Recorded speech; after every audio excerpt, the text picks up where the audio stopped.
সহিহ বুখারী এবং মুসলিমের একটি হাদিসে এসছে, নবী সাল্লাল্লাহু আলাইহি ওয়াসাল্লাম বলেছেন, লা ইয়াজালুন নাসু বিখাইরিন মা আজ্জালুল ফিতর। মানুষ ততক্ষণ পর্যন্ত কল্যাণের উপর থাকবে যতক্ষণ তারা তাড়াতাড়ি ইফতার করে।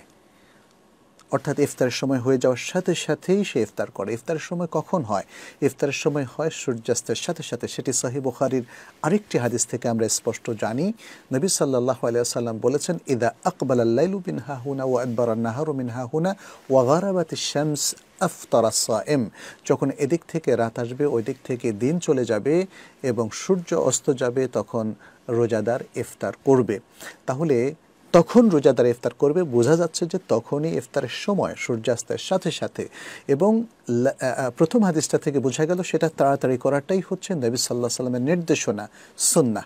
অতএব আসুন আমরা সূর্যাস্তের সাথে সাথে যখন ইফতারের টাইম হয় তার যত দ্রুত সম্ভব আমরা তারপরে ইফতার করি। এছাড়া আর কোনো রিজন না থাকলে আমরা যেন সময় ক্ষেপণ না করি। আল্লাহ আমাদেরকে তৌফিক দান করুন।